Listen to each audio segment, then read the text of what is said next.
வீட்டிற்கு போய் கதறிய விஜய் 3 நாளில் சாயம் வெளுத்தது. மன உளைச்சலை ஏற்படுத்திய உதயநிதி ட்விட்டரில் கதறிய சம்பவம். திமுக வாங்கிய வாக்குகள் 2006 கலைஞர் ஆட்சி, 1999 வாஜ்பாயுடன் கூட்டணி என்று வரிசையாக புலம்பி வம்பில் சிக்கி கொண்ட முதலமைச்சர் விஜய் சரியான நேரத்தில் CV சண்முகம் வெளியிட்ட வீடியோ. அடுத்த நொடியே சம்பவம் செய்திருக்கக்கூடிய திமுக. திருச்சி கிழக்கு தொகுதியில் விஜயின் அட்மின் போட்டியிடுகிறாரா? புலம்பும் விஜய் ரசிகர்கள். இது மாதிரி இன்னைக்கு அரசியல் சம்பந்தமான பல்வேறுபட்ட செய்திகளையும் அதோட வீடியோ ஆதாரங்களையும் தான் இந்த வீடியோவில் பார்க்க போறோம். அதுக்கு முன்னாடி யாரெல்லாம் பேட்டை டிவியை சப்ஸ்கிரைப் பண்ணாம பாக்குறீங்களோ அவங்க மறக்காம சப்ஸ்கிரைப் பண்ணிட்டு இந்த வீடியோக்களை உங்க நண்பர்களுக்கு அதிகமாக ஷேர் செய்யுங்க. இல்ல எதிர்கட்சி தலைவர் உதயநிதி ஸ்டாலின் நம்ம கேட்கிறோம், நோ என்னடா பண்ணி வச்சிருக்கிற? பாவம் அந்த மனுஷன் சட்டசபையில தான் அப்படி போட்டு ரேகிங் பண்ணி வச்சிருக்கன்னு பார்த்தா இந்த பக்கம் ட்விட்டர்ல ஒரு பக்கம் போய் அவரு பாவம் சட்டசபையில அவருக்கு என்ன பதில் சொல்றது, எழுதி கொடுக்குற பேப்பர் வேற அவ்வளவு சீக்கிரம் வரல, எதையுமே அங்க பதில் பேச முடியல. மனுஷன் ஏதோ அவருடைய ஆதங்கம், உள் மனசுல இருக்கக்கூடிய மன உளைச்சல் இதெல்லாம் போய் வீட்டுக்கு போய் ஒரு அறிக்கையா போய் வெளியிடுறாரு. அவருடைய மன குமுறுகள், நீங்க என்னெல்லாம் சொன்னீங்களோ அதுக்கு நான் பதில் சொல்றேன் அப்படின்னு சொல்லி வீட்டுக்கு போய் மனுஷன் புலம்பி ட்விட்டர்ல தவிச்சிருக்கிறாரு. அதுக்கும் பதில் கொடுத்து அந்த மனுஷனை இப்படியெல்லாம் ராகிங் பண்ணா வந்து 3 நாளைக்குள்ள அவர் எவ்வளவு மன உளைச்சலுக்கு ஆளாகுவாரு? ஃபர்ஸ்ட் விஜய் என்ன அறிக்கை வெளியிட்டு இருக்காருன்னு கொஞ்சம் பாருங்களேன். ஏன்னா சட்டசபையில ஒண்ணுமே பேசல உதயநிதி ஸ்டாலின். ஒவ்வொரு பாயிண்டா அந்த இடத்துல முன்வைக்கிறாரு. இன்னைக்கு தமிழ்நாட்டில் அவருடைய ஸ்பீச் தான் ஹாட்டா ஸ்பீச்னு சொல்லலாம். தமிழ்நாட்டில் அவ்வளவு பெரிய மாஸ் ஸ்பீச் கொடுத்திருக்கிறாரு. அந்த இடத்துல எதையுமே பேசல. சரி, அதுக்கு ஏதாவது ரிப்ளை பண்ணுவாரா அப்படின்னு நம்ம பார்க்கும்போது அந்த இடத்துல நேற்று ஈவினிங் ஏதாவது ஸ்கிரிப்ட் எழுதி கொடுத்துருப்பாங்களே, நாளைக்கு சட்டசபை இதெல்லாம் நம்ம பேசணும் அப்படின்னு சொல்லி ஸ்கிரிப்ட் கொடுத்துருப்பாங்க. அந்த ஸ்கிரிப்ட் அப்படியே பார்த்து பேப்பரை பார்த்து படிச்சுக்கிட்டு இருந்தாரு. இதுக்கு முன்னாடி எத்தனையோ முதலமைச்சர்கள் நம்ம பார்த்துருக்கோம். முதலமைச்சர் ஸ்டாலின் நீங்க இருக்கும்போது எதிர்கட்சியில எடப்பாடி பழனிசாமி கேட்பாரு காவிரி சம்பந்தமான கேள்விகள். இந்த காவிரி பிரச்சனைக்கு உங்களுடைய எம்பிகள் நாடாளுமன்றத்தில் போய் என்ன செஞ்சீங்க, இது மாதிரியான கேள்விகள் கேட்பாங்க. ஆன் த ஸ்பாட்ல பதில் சொல்லுவாங்க. இதுக்கு ஒருத்தர் பேப்பரை கொண்டு வரணும், அவர் எவிடன்ஸ் எழுதிக்கிட்டு வரணும், ஸ்கிரிப்ட் வரணும், இதெல்லாம் கிடையாது. அந்த ஸ்பாட்லயே எங்க 39 எம்பிகள் என்ன பண்ணாங்க ஆதாரத்தை நான் சொல்லவா அப்படின்னு கேட்கிறாரு. இன்னொரு பக்கம் விவசாய பிரச்சனை சொல்லி எடப்பாடி பழனிசாமி கேட்கிறாரு. அதுக்கு முதலமைச்சர் ஆன் த ஸ்பாட்ல பதில் சொல்றாரு. அப்ப இதெல்லாம் இருக்கணும்னா ஒரு அரசியல் நாலேஜ் தாண்டி அன்றாட டெய்லி பேப்பர் இருக்கு இல்லையா, டெய்லி பேப்பர்ல அரசியல் சம்பந்தமான செய்திகள் படிச்சா கூட அந்த ரிப்ளை ஆன் த ஸ்பாட்ல ரிப்ளை கொடுக்க முடியும். ஆனா அது எதையுமே பதில் பேசாம வீட்டுக்கு போய் 6 அமரா உட்காந்து ரிப்ளை கொடுக்குறாரு. ஏன்னா எழுதி தரக்கூடிய நபர் இருக்காங்களே அவங்க லேட்டா தான் எழுதி கொடுத்துருக்காங்க. அதனால அன்பு அண்ணன் விஜய் அவர்களுக்கு நம்ம சொல்றது என்ன தெரியுமா, அந்த எழுதி கொடுக்கக்கூடிய அந்த அட்மின் இருக்கார் இல்லையா, இவ்வளவு லேட்டா படம் வந்து அதாவது சொல்லுவாங்களே முடிஞ்சு போன கல்யாணத்துக்கு வந்து மோள அடிக்கிறாயா அப்படிம்பாங்களே, அந்த மாதிரி முடிஞ்சு போன கல்யாணத்துக்கு இப்போ வந்து மூலமா எழுதி கொடுத்துருக்காரு. அதுவும் லென்த்தா எழுதி கொடுக்குறாரு. அந்த எழுதி கொடுக்கக்கூடிய அட்மின் இருக்கார்ல அவருக்கு நீங்க ஒரு வாய்ப்பு கொடுக்கணும், அவருக்கு ஒரு வாழ்க்கை கொடுக்கணும். திருச்சி கிழக்கு நீங்க ராஜினாமா செஞ்சிட்டீங்க, அங்க ஒரு இடைத்தேர்தல் வரதான் போகுது. அதனால என்ன செய்யுங்க, அந்த அட்மினை கொண்டு போய் திருச்சி கிழக்குல போட்டியிட வைங்க. அவர் எப்படியே ஜெயிக்க வச்சிருங்க. ஜெயிச்சுட்டு அவரை உங்க பக்கத்திலே உட்கார வச்சிங்க அப்படின்னா இந்த மாதிரி எதிர்கட்சிகள் கேள்வி கேட்பாங்க. ராகிங் செய்ய தான் செஞ்சுட்டு இருக்காங்க. அப்போ அந்த மாதிரி நேரத்தில் கேள்வி கேட்கும்போது டக்கு டக்குன்னு பக்கத்தில் உட்காந்து எழுதி கொடுத்து அதுக்கான ரிப்ளை அப்போவாச்சும் கொடுக்க முடியுமா அப்படின்ற யோசனையை இனியாச்சும் செய்யறதுக்கு பாருங்க. சரிங்க, விஜய் அப்படி என்னதான் வந்து அங்க பேச முடியாம வீட்டுக்கு வந்து பேசினார் இல்லையா, அப்படி என்னதான் புலம்பி இருக்கிறாரு அப்படின்னு பார்த்தோம்னா அந்த அறிக்கையில தாவேகா தொண்டர்களுக்கு அப்படி இப்படின்னு சொல்லி ஆரம்பிச்சுட்டு, மக்களே, தமிழக மக்களே, நீங்கள் அனைவரும் டிவிகேவுக்கு வாக்களிக்க விரும்பினீர்கள் என்பது எனக்கு நன்றாகவே தெரியும். தமிழ்நாடு மக்கள்லாம் டிவிகேக்கு தான் வாக்களிக்கணும்னு சொல்லி இருந்தாங்களாம். இருந்தும் சில பல காரணங்களால் வாக்களிக்க முடியாமல் போனார்களே, அவர்கள் கூட இப்போது மனம் வருந்துவதை நான் பார்த்து கொண்டிருக்கிறேன். இனி வரும் காலங்களில் ஒட்டுமொத்த தமிழக மக்களும் டிவிகேவை தான் ஆதரிப்பாங்க. அதாவது தமிழ்நாடு மக்கள்லாம் ஒட்டுமொத்தமா டிவிகேவை தான் ஓட்டு போனாங்களாம். ஏதோ சில பல காரணங்களுக்காக வேற கட்சிகள் ஓட்டு போட்டாங்களாம். அதனால இப்ப அந்த மக்கள் வந்து மனசு வருந்தி இப்ப தவிக்கிறாங்களா, ஐயோ வாய்ப்பை மிஸ் பண்ணிட்டோமே, இப்ப ஏற்பட்ட புண்ணான மனிதனுக்கு நம்ம எல்லாரும் ஓட்டு போட்டிருக்கலாமே அப்படின்னு சொல்லி மக்கள்லாம் ரொம்ப வருத்தப்பட்டு துக்கப்பட்டு துயரப்படுறாங்களாம்.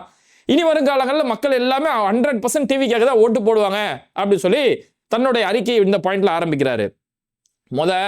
மக்கள் எல்லாம் எங்களுக்கு தான் ஓட்டு போடுறாங்க அப்படின்ற பாயிண்டே தப்பு.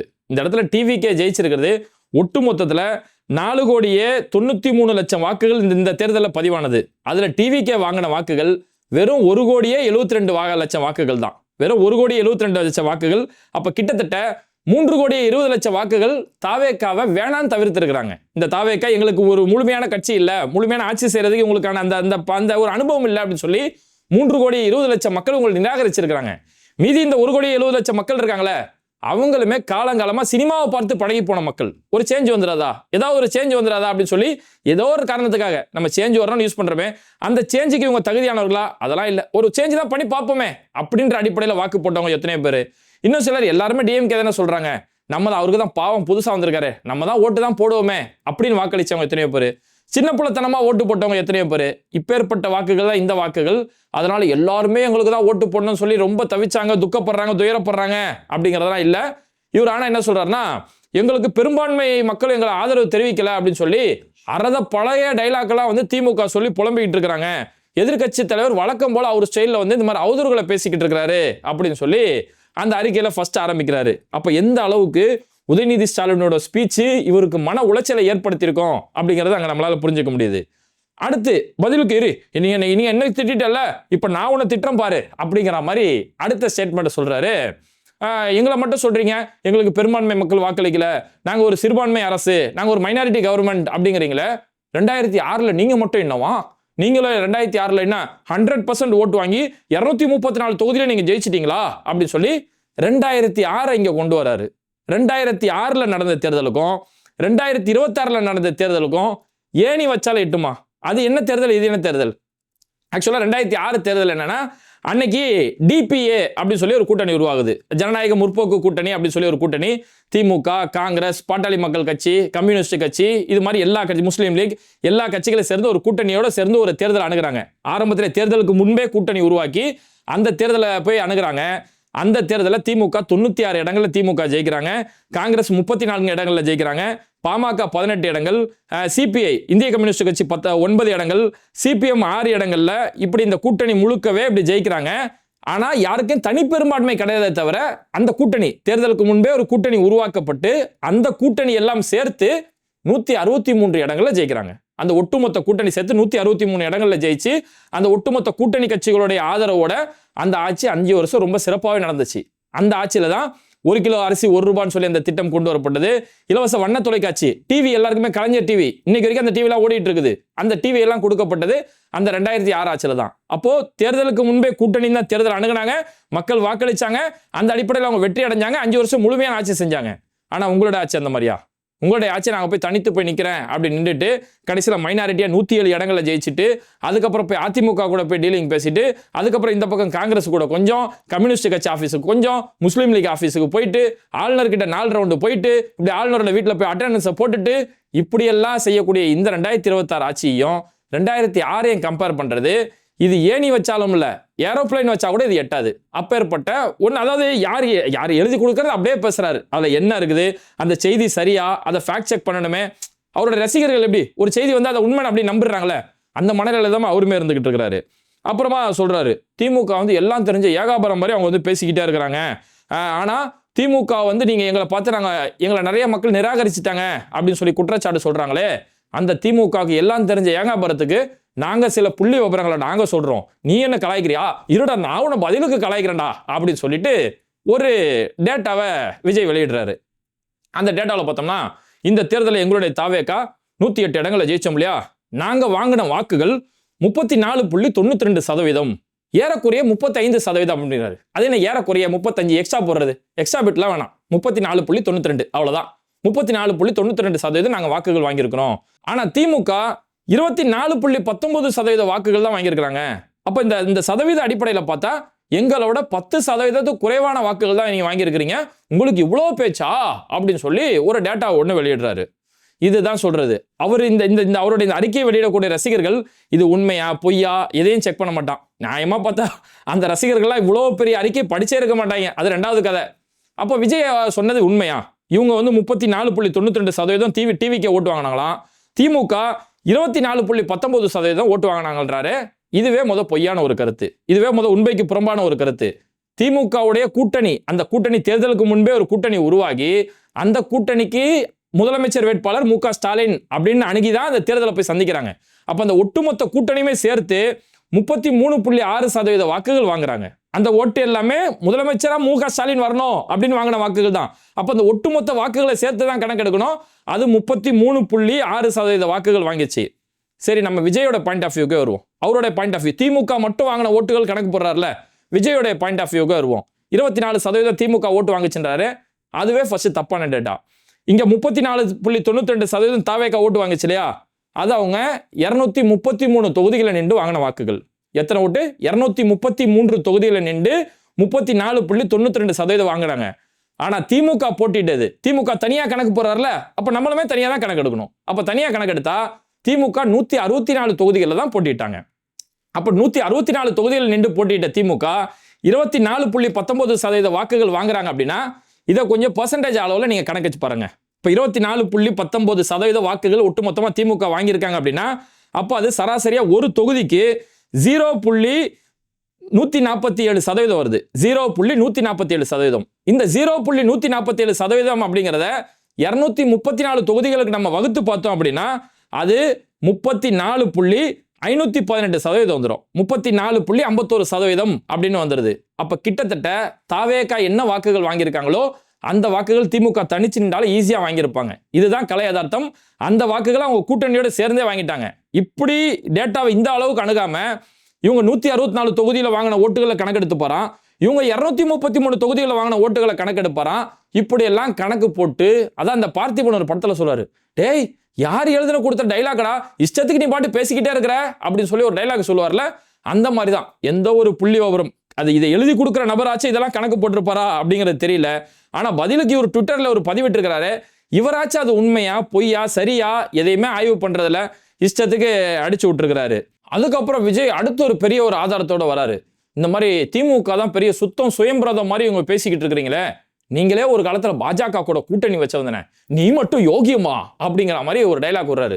1999 வாஜ்பாயோட ஆட்சிக்காக நீங்க நம்பிக்கை வாக்கெடுப்புல பாஜக அரசையே நீங்க ஆதரிச்சு தானே வாக்களிச்சீங்க, பாஜக கூட கூட்டணி வச்சு தானே நீங்க இங்க வந்து தேர்தலை நீங்க அணுகுனீங்க அப்படின்னு சொல்லி ஒரு புதுசா ஒரு கதையை கொண்டு வந்துட்டு தன்னை பரிசுத்தப்படுத்துற வேலை செய்யறாரு. ஆனா நாங்களாம் இன்னைக்கு அதிமுக கூட அவங்களுடைய கூட்டணி வச்சா கூட அதுல ஒரு சிலர், அந்த வார்த்தையை நல்லா பாருங்க, அதில் ஒரு சில சட்டமன்ற உறுப்பினர்கள் பாஜக கூட எங்களுக்கு ஒட்டும் இல்லை உறவும் இல்லைன்னு சொன்னதுக்கு அப்புறம் தான் நாங்க வந்து அவங்கள வந்து எங்களோட கூட்டணியா நாங்க சேர்த்துக்கிறோம் அப்படின்னு சொல்லி அதுல ஒரு சிலர் அப்படின்ற வார்த்தையை சொல்றாரு. நம்ம அதை வரிசையாக பார்ப்போமே. இப்ப பாஜக கூட 1999 திமுக கூட்டணி வச்சாங்க அப்படிங்கிற இதுல மேற்கோள் காட்டுறாரு. ஃபர்ஸ்ட் பாஜக கூட 1999 திமுக என்ன கூட்டணி வச்சாங்க, அந்த கூட்டணிக்கு அவங்க முடிவு பண்ண அந்த காமன் மினிமம் ப்ரோக்ராம் அது சம்பந்தமான விவரம் இதெல்லாம் ஒரு கண்டிப்பா தெரிஞ்சிருக்க வாய்ப்பே இல்லை. அதாவது 1999 அங்க வாஜ்பாயோட தலைமையில பாஜக இருக்குது, இங்க காங்கிரஸும் அதிமுகவும் கூட்டணி வச்சுக்கிட்டாங்க. அன்னைக்கு ஜெயலலிதா காங்கிரஸோட சேர்ந்து கூட்டணி வச்சுக்கிட்டாங்க. அப்ப அந்த விஷயத்துல இந்த காங்கிரஸுக்கு எதிராக ஒரு முடிவு எடுக்கணும் அப்படிங்கிற அடிப்படையில திமுக பாஜக கூட முதல் முறையா ஒரே ஒரு முறை கூட்டணி வைக்கிறாங்க. ஆனா அந்த கூட்டணி வைக்கும் போது கூட பாஜகவுடைய கைய காலை கட்டி அவங்களுடைய மத வெறுப்பை ஒட்டுமொத்தமா மூட்டை கட்டி அதை மண்ணில் போட்டு புதைச்சுதான் அந்த கூட்டணி, அந்த நிர்பந்த நிலையில அந்த கூட்டணி வைக்கிறாங்க. அந்த கூட்டணி வைக்கும் போதுதான் கலைஞர் அன்னைக்கு என்ன செய்யறாருன்னா காமன் மினிமம் ப்ரோக்ராம் அப்படின்னு சொல்ற ஒரு திட்டத்தை அவங்களுக்குள்ள வகுக்கிறாங்க. அன்னைக்கு அவங்களுக்கு பெரும்பான்மை கிடைக்கல, திமுக ஆதரவு கொடுக்கணும், அந்த காமன் மினிமம் ப்ரோக்ராம் சொல்லி ஒரு இதுக்கு நீங்க ஒத்துக்கிட்டாதான் அவங்க கூட கூட்டணி வைப்போம் அப்படின்னு சொல்லும் போது ஃபர்ஸ்ட் அன்னைக்கு வாஜ்பாய் தான் அங்க முதன்மை தலைவராக இருக்கிறாரு. இன்னைக்கு இருக்கக்கூடிய மோடி அமித்ஷா மாதிரி வாஜ்பாய் கிடையாது. வாஜ்பாயை பத்தி நீங்க நிறைய பேர் சொல்லும் போது சேற்றில் பூத்த செந்தாமரை என்ன அவருக்கு ஒரு பட்ட பேரை வைப்பாங்க. அந்த இவங்க அளவுக்கு அவர்கிட்ட மத வெறுப்பு கிடையாது. ஃபர்ஸ்ட் பாயிண்ட் அது. செகண்ட், அன்னைக்கு பாஜக கூட கூட்டணி வைக்கும் போது இந்த காமன் மினிமம் ப்ரோக்ராம் இருக்கு இல்லையா, அதுக்கு கலைஞர் சில விஷயங்கள் அங்க தொகுத்து கொடுக்குறாரு. நீங்க எக்காரணத்து கொண்டு யூசிசி கொண்டு வரக்கூடாது, யூனிஃபார்ம் சிவில் கோட் சிவில் சட்டம் இருக்கு இல்லையா, அது பாஜகவுடைய அடிப்படை விஷயம், அதை நீங்க எக்காரணத்து கொண்டு உங்களுடைய ஆட்சியில நீங்க கொண்டு வரவே கூடாது அப்படின்னு சொல்லி ஃபர்ஸ்ட் டிமாண்டா கலைஞர் இதை முன் வைக்கிறாரு. அதுக்கப்புறம் ஆர்டிகல் 370 காஷ்மீரோட சிறப்பு அந்தஸ்தை ரத்து செய்வோம் அப்படின்னு சொல்றீங்களே, அதை ஒருபோதும் நீங்க கொண்டு வரவே கூடாது அப்படின்னு சொல்லி ரெண்டாவது இந்த ஒரு டிமாண்ட் வைக்கிறாரு. மூன்றாவது கலைஞர் வைக்கக்கூடிய டிமாண்ட் அயோத்தியில ராமர் கோயில் கட்டுன்னு சொல்றீங்களே, அதை நீங்க அந்த பேச்சே வரக்கூடாது, அது சம்பந்தமான எந்த ஒரு முன்னெடுப்புமே நீங்க எடுக்கக்கூடாது. அப்ப பாஜகவுடைய அந்த மதவெறுப்பு கொண்ட அரசியல், அவங்களுடைய சித்தாந்த அரசியல் காலங்காலமா என்ன சித்தாந்தம் இருக்கோ அந்த சித்தாந்தத்தை ஒட்டுமொத்தமா காலை உடைச்சிட்டு தான் அங்க கூட்டணி வைக்கிறாரு. பாஜக எதிர்க்கிறது காரணம் என்ன, அவங்க மதவெறுப்பு கோட்பாடு, அந்த மதவெறுப்பு கோட்பாடை ஒட்டுமொத்தமா உடைக்கிறாரு. யூசிசியை பத்தி பேசக்கூடாது, ஆர்டிகல் 370 பத்தி பேசக்கூடாது, அயோத்தியில ராமர் கோயில் கட்டுன்னு சொல்லி பேசக்கூடாது, இதெல்லாம் முன்னோச்சி. இது தேசிய அளவிலான பிரச்சனை, அதுக்கு ஒரு முடிவு கட்டிட்டு அடுத்த கலைஞர் மாநில அளவுக்கான பிரச்சனையை பேசுறாரு. எங்களுக்கு மாநில சுயாட்சி முக்கியம், இந்த மாநில சுயாட்சியின் படி தான் நாங்க ஆட்சி செஞ்சுட்டு இருப்போம், இதுல எந்த வகையிலுமே நீங்க தொல்லை பண்ணக்கூடாது, எங்களோட மாநில சுயாட்சி தான் எங்களுக்கு முக்கியம் அப்படின்ற ஒரு முன்னுரிமை வைக்கிறாரு. அதுக்கப்புறமா சேது சமுத்திர திட்டம், உங்களுடைய ஆட்சியில சேது சமுத்திர திட்டத்துக்கு ஒரு தீர்வு கொண்டு வரதுக்கான ஏற்பாடு செய்யணும் அப்படின்னு சொல்லி மாநில அளவுக்கான ஒரு பிரச்சனைகளுக்குமே சுமூக தீர்வு, தேசிய அளவிலான அந்த மதவெறுப்பு கோட்பாடு அதுக்குமே சுமூக தீர்வு ஏற்படுத்திட்டு பாஜகவுடைய அடிப்படை சித்தாந்தம் இருக்குல்ல, இதுதான் மெயினான பாயிண்ட். உங்களுடைய அடிப்படை சித்தாந்தத்தை நீங்க விட்டுட்டு நீங்க இந்த கூட்டணிக்கான ஒரு ஒப்பந்தத்தை கையில் எடுக்கணும். அதாவது இந்த மதவெறுப்பை நான் கையில் எடுக்க மாட்டேன், இந்த அயோத்தி ராமர் கோவில் யூசிசி இது மாதிரியான விஷயங்களை கொண்டு வர மாட்டேன், ஒரு மதசார்பற்ற ஒரு நிலைப்பாட்டில் தான் ஆட்சி செய்வேன்னு சொல்லி இந்த ஒப்பந்தங்கள்லாம் நீங்க ஒத்துக்கிட்டா உங்க கூட நான் கூட்டணி வைக்கிறேன் அப்படின்னு சொல்லி பாஜகவுடைய மதவெறுப்பை ஒட்டு மொத்தமா மூட்டை கட்டி மண்ணில் போட்டு புதைச்சிட்டு தான் கலைஞர் அன்னைக்கு 1999 ஒரு நிர்பந்த அடிப்படையில் கூட்டணி வச்சாரு. இது எதுவுமே விஜய்க்கோ அவருக்கு எழுதி கொடுக்குற ஸ்கிரிப்ட் ரைட்டருக்கோ இது எதுவுமே தெரியாது. ஆனா விஜய் இந்த வழியா தன்னை எப்படி புனிதப்படுத்திக்கிறார் அப்படின்னா, அதிமுக ஆதரவு தெரிவிக்கிறாங்களே, அந்த ஆதரவு தெரிவிக்கிறவங்க பாஜக கூட எனக்கு ஒட்டும் இல்லை உறவும் இல்லைன்னு சொன்னதுக்கு அப்புறம் தான் நாங்க அவரோட கூட்டணி சேர்த்துக்கிறோம் அப்படிங்கிறாரு. விஜய் சொல்லி கொஞ்ச நேரம் கூட ஆகல, மனுஷன் CV சண்முகம் வீடியோ விட்டாப்புல. அவர் எந்த நேரத்தில் வீடியோ விடுறாரு பாருங்க. அவர் CV சண்முகம் பேசுறாரு, எடப்பாடி பழனிசாமி அவருக்கு பயங்கர கிளாஷ் ஆகி போச்சு. அவர் அப்புறம் சொல்லி இவர் எடப்பாடி நாங்க என்ன விட்டு தூக்குறது, எடப்பாடி யார் தெரியுமா, கடைசி நேரத்தில் கூட டிவிக்கு எங்க கூட கூட்டணி பேசினாங்க, தேர்தலுக்கு கடைசி நேரத்தில் கூட அந்த கூட்டணி பேசினாங்க. ஆனா எடப்பாடி பழனிசாமி கொஞ்சம் கூட ஒத்து வரலங்க. நான் 200 தொகுதியில் ஜெயிச்சு காட்டுவேன்னு சொன்னாருங்க. இவரால் தாங்க நம்ம எல்லாம் இந்த அளவுக்கு தோத்து போயிட்டோம். இல்லைன்னா நம்ம ஆட்சியை பிடிச்சிருக்கலாங்க. ஒழுங்கா டிவிக்கு கூட்டணிக்கு வான்னு எவ்வளவு கூப்பிட்டுக்கிட்டு இருந்தாங்கன்னு சொல்லி CV சண்முகம் உண்மையை உடைச்சு போட்டாப்புல. அப்ப இதுல இருந்து என்ன தெரியுதுன்னா, தேர்தலுக்கு முன்னாடி வரைக்கும், தேர்தல் கடைசி நேரம் வரைக்கும் நீங்க NDA கூட்டணியில் இருக்கக்கூடிய அதிமுக கூட நீங்க கூட்டணி பேசியிருக்கிறீங்க அப்படிங்கிற அந்த உண்மையை அங்க மனுஷன் உளறி கொட்டிட்டாரு. அது மட்டும் இல்லாம தேர்தல் முடிஞ்சதுக்கு பிறகு உங்களுக்கு பெரும்பான்மை இல்லை அப்படின்ற கட்டத்தில் கூட NDA கூட்டணியில் அங்கம் வகிக்கக்கூடிய அமமுக, டிடிவி தினகரனுடைய அமமுகவில் இருக்கக்கூடிய ஒரு MLAவுக்கு அந்த குதிரை பேர மேட்ரு, அவரை கூப்பிட்டு அவர்கிட்ட கையெழுத்து வாங்கின மேட்ருன்னு சொல்லி இந்த பக்கம் ஒரு பக்கம் மதசார்பற்ற கூட்டணியோட கூட்டணி வச்சுக்கிறது, அந்த பக்கம் NDA கூட்டணியில் இருக்க ஆளையும் உள்ள வலிச்சு போறதுன்னு சொல்லி இப்படி ரெட்டை வேடம் தானே உங்களோட நிலைப்பாடா இருக்குது. இப்போவும் அந்த நீங்க சொல்றீங்களா, விஜயோட ஸ்டேட்மெண்ட் நல்லா பாருங்க. ஒரு சில சட்டமன்ற உறுப்பினர்கள், அப்ப கூட அதிமுகன்னு சொல்லல, ஒரு சில சட்டமன்ற உறுப்பினர்கள் பாஜகவோடு தொடர்பு இல்லைன்னு சொன்னதுக்கு அப்புறம் தான் அவங்கள சேர்த்துக்கிட்டோம். அப்ப நீங்களே சொல்றீங்க ஒரு சிலர் தான். ஃபர்ஸ்ட் அங்க ஒரு சிலரே கிடையாது, ஒருத்தர் கூட அங்க சொல்லவே இல்லை எங்களுக்கு பாஜகவோட ஒட்டம் கிடையாது உறவும் கிடையாது, பாஜகவோட கோட்பாடு எங்களுக்கு பிடிக்கலன்னு சொல்லி ஒருத்தர் கூட அந்த இடத்துல இந்த வார்த்தை இந்த ஸ்டேட்மெண்ட் வரவே இல்லை. ஆனா விஜயோட ஸ்டேட்மெண்ட்ல ஒரு சிலர் சொல்றாங்க அப்படின்னாரு. சரி, உங்க பாயிண்ட் ஆஃப் வியூல ஒரு சிலர் வச்சுக்கிட்டா கூட ஒட்டுமொத்த பேரை சொல்லல, உங்களுக்கு 25 பேர் ஆதரவு தெரிவிச்சிருக்காங்களே, அவங்கள போய் நேரில் போய் சந்திச்சு சால்வை போட்டுட்டு சோஃபால அவங்களுக்கு அன்பளிப்பாலாம் கொடுத்துட்டு எல்லாம் நடந்துச்சுல. அப்போ ஒட்டுமொத்தமா அவங்க பாஜகவை எதிர்க்காத போது எப்படி நீ அவங்களோட போய் கூட்டணியோ அல்லது அவங்கள உங்க இடத்துல சேர்க்கிறதோ, இல்ல இன்னைக்கு உதயநிதி ஸ்டாலின் சொன்னாரு அவங்கள ஒரு 6 பேருக்கு நீங்க அமைச்சர் பொறுப்பெல்லாம் கொடுக்க வாய்ப்பு இருக்கு அப்படின்னு சொன்னாரு. அப்போ உங்களுக்கு அந்த கொள்கை புரிதலோ கொள்கை சித்தாந்தமா முக்கியம் இல்ல, நான் ஆட்சி அமைக்கணும், எதை திண்டா என் பித்தம் தனியும் அப்படிங்கிற மாதிரி இவர் ஆட்சி அமைக்கிறதுக்காக எப்பேற்பட்ட போக்குகளை வேணா கையெடுக்கிறாரு அப்படிங்கிறத இது விஜய் அவருடைய ஸ்டேட்மெண்ட் மூலியமா இந்த விவரங்கள் ரொம்ப தெள்ள தெளிவா புரிய வருது. ஓகே, இறுதியா அந்த முதலமைச்சரோட அந்த அறிக்கையில பார்த்தோம்னா, இந்த மாதிரி மக்களோட மனசுல ஆழமாக வேரூன்றி போய் புகழ் போற்றக்கூடிய ஒரு மக்கள் அரசை பார்த்து புஷ்பா அரசுன்னு சொல்லி எங்களை போய் கேவலப்படுத்துறாங்களே அப்படின்னு சொல்லி அந்த புஷ்பான்ற அந்த வார்த்தை இருக்குல்ல, மனசை ரொம்ப பாதிக்கப்பட்டிருக்கிறாரு அப்படிங்கிறது இதுல தெரிய வருது. அதுக்கப்புறமா ஆனா மக்களே, இவங்க என்னதான் நம்மளை பத்தி புறம் பேசினாலும் நம்மளை புண்படுத்தினாலும் நம்மளுடைய புலம்பல் பாடல்கள் பாடினாலும் அந்த ரைமிங்லாம் வேற லெவல்ல இருக்கும். நான் உங்களுக்காக வந்திருக்கேன், ஊருக்காக வந்திருக்கேன், உறவுக்காக வந்திருக்கிறேன், அந்த ஊன்னு பேசுவாரு. அந்த மாதிரி இங்க பூ பூ பூன்னு பேசி வச்சிருக்காரு. இவங்க நம்ம புண்படுத்தினாலும் புறம் பேசினாலும் புலம்பல் பாடல் பாடினாலும் நாங்க இதெல்லாம் ஒருபோதும் நாங்க கண்டுக்க போறதே கிடையாது, இதை நாங்க கவலைப்பட போறதே கிடையாது அப்படின்னு சொல்றாரு. நீங்க எந்த அளவுக்கு அந்த உதயநிதி ஸ்டாலினோட பேச்சை பார்த்து எந்த அளவுக்கு நீங்க கவலைப்பட்டிருக்கீங்க அப்படிங்கிறத உங்களுடைய ஸ்டேட்மெண்ட்டே காட்டுது. சட்டசபையில் அதை பத்தி பேச முடியாம வீட்டுக்கு போய் ஒப்பாரி பாடல்கள், இந்த வயசான கிழவிங்கெல்லாம் ஊர்ல ஒப்பாரி பாடல் பாடுவாங்களே, அந்த மாதிரி ஒப்பாரி பாடல் பாடிக்கிட்டு கடைசியில் அதை முடிக்கும்போது சொல்றாரு, எங்களை பார்த்து இவங்க ரீல்ஸ் ஆட்சின்னு சொல்றாங்க, ரீல்ஸ் ஆட்சி செய்யறோம்னு சொல்லி திமிரா பேசுறாங்க திமுக அப்படின்னு சொல்லி சொல்றாங்க. ரீல்ஸ் ஆச்சுன்ற உண்மைதான். பல ரீல்ஸுகளை காட்டி பெண்களுக்கு பாதுகாப்பு இல்லை என்னென்னோ ரீல்ஸுகளை காட்டி தான் ஆட்சி பொறுப்புக்கே வந்துட்டீங்க. அந்த ரீல்ஸ் இப்போ கூட அடங்கல. இப்போ ரீல்ஸ் அடுத்த கட்ட வருஷம் எப்படி போயிட்டாங்க தெரியுமா? சில பெண்கள் வீடியோ போடுறாங்க. அவங்க வீடியோ போட்டு, அண்ணா விஜய் அண்ணா நீங்க ஏன்னா இப்படி கஷ்டப்படுறீங்க, எங்களுக்கு அந்த 2500 வேணாம் அண்ணா, அண்ணா எங்களுக்கு இலவச பஸ் எல்லாம் எங்களுக்கு வேணாம் அண்ணா, அண்ணா 6 சிலிண்டர் வேணாம் அண்ணா, அந்த தாய்மாமன் சீரு அந்த தங்கச்சி சீரு இந்த மாதிரி எந்த சீரும் எங்களுக்கு வேணாண்ணா, நீங்க ஆட்சி செய்யுங்கண்ணா, நீங்க பெண்கள் பாதுகாப்பை நீங்க உறுதி செய்வீங்க, எங்களுக்கு அது போதுங்கண்ணா, எங்களுக்கு எதுவுமே வேணாங்கண்ணா அப்படின்னு சொல்லி இப்படிப்பட்ட வீடியோக்களை இன்னைக்கு ட்ரெண்ட் பண்ண ஆரம்பிக்கிறாங்க. அதாவது என்னன்னா, விஜய் பதவி இருக்கக்கூடிய அன்னைக்கே சொல்லிட்டாரு, எனக்கு இந்த வாக்குறுதிகளை நிறைவேற்ற முடியாது. ஏன்னா அந்த 200 யூனிட் கரண்ட்டு மாசத்துக்கு 200 யூனிட் சொல்லிட்டு இப்போ 2 மாசம் சொல்லி அதே பல்ட்டி அடிச்சிட்டாங்க. அப்ப மீதி இருக்கக்கூடிய வாக்குறுதிகள் இவங்களால நிறைவேற்றவே முடியாது. இப்போ பெண்களுக்கு 15ஆம் தேதி கலைஞர் மகளிர் உரிமை தொகை கொடுக்கணும். அது என்ன செய்ய போறாங்க தெரியல. 7ஆம் தேதி கொடுக்க வேண்டிய புதுமை பெண் திட்டம், அதுக்கான அமௌண்ட் இன்னும் வந்து சேரல. அப்ப இப்பேற்பட்ட நிலைமைகள்ல இவங்களால கண்டிப்பா இவங்க சொன்ன எந்த வாக்குறுதியுமே நிறைவேற்ற முடியாது. 6 சிலிண்டரோ தாய்மாமன் சீரோ என்ன இருக்குதோ எதையுமே இவங்களால நிறைவேற்ற முடியாது. அப்ப நிறைவேற்ற முடியாதுன்னும் போது மக்களே அதில் வேணான்னு சொல்றாங்க இல்லையா, அப்படிங்கிற மாதிரி மக்களே அதை நம்ப வைக்கணுங்கிறதுக்காக அங்க இன்ஸ்டாகிராம்ல ரீல்ஸ் போடுறது. அண்ணா எங்களுக்கு இதெல்லாம் வேணாண்ணா, நாங்க ஏன்னா உங்கள்கிட்ட கேட்கிறோம், நீங்க நல்ல ஆட்சி செஞ்சாலே போதுமே அண்ணா அப்படின்னு சொல்லி இப்பேற்பட்ட காட்சிகளை சொல்லி இந்த வீடியோக்களை வச்சு இன்னும் இந்த ரீல்ஸ் அரசியல் இன்னும் முடிவு இல்லாம தொடர்ந்துகிட்டு இருக்கு. அந்த ரீல்ஸ் அரசியல் தான் இன்னைக்கு உதயநிதி ஸ்டாலின் தரமான சம்பவம், சட்டசபையில ஒரு பக்கம் தரமான சம்பவம், இன்னொரு பக்கம் இவர் ட்விட்டர்ல புலம்புனதுக்கு அப்புறம் பதிலுக்கு உதயநிதி ஸ்டாலின் அதே ட்விட்டர்ல பதில் கொடுத்து இன்னும் திரும்பவும் சரமான சம்பவம் செய்யறாரு. எங்க போதுங்க விடுங்க பாவங்க அவரு அப்படிங்கிற அளவுக்கு உதயநிதி ஸ்டாலின் தரமான பதிலடி கொடுத்து இந்த ரீல்ஸ் அரசியலை அந்த ஒட்டுமொத்த ரீலுமே அந்து போற அளவுக்கு மனுஷன் சம்பவம் செஞ்சிட்டு இருக்கிறாரு. ஓகே, முதலமைச்சர் விஜயுடைய இந்த புலம்பல் சம்பந்தமான அறிக்கைகளையும் பதிலுக்கு உதயநிதி ஸ்டாலினுடைய அந்த மாசான ஸ்பீச் சம்பந்தமான உங்களுடைய கருத்துக்கள் என்ன அப்படிங்கிறத மறக்காம கமெண்ட் பண்ணிட்டு இந்த வீடியோக்களை உங்க நண்பர்களுக்கு அதிகமாக ஷேர் செய்யுங்க. இணைந்திருப்போம். மிஸ்டர் பர்ஃபெக்ட் எக்ஸ்ட்ரா கோல்டு, திருமணமான அனைத்து ஆண்களுக்கும் ஒரே தீர்வு. வயதான பலகினமா, சுகர் பலகினமா, இனி கவலை வேண்டாம். 100% இயற்கை வயகரா, 100% ஹலாலான முறையிலும் தயாரிக்கப்படுகிறது. எவ்வித கலப்படமும் கிடையாது, பக்க விளைவும் கிடையாது. ஆர்டர் செய்தாலே போதும், உங்கள் இல்லம் தேடி வந்து சேரும். மேலும் விவரங்களுக்கு கீழுள்ள எண்ணை அணுகுங்கள்.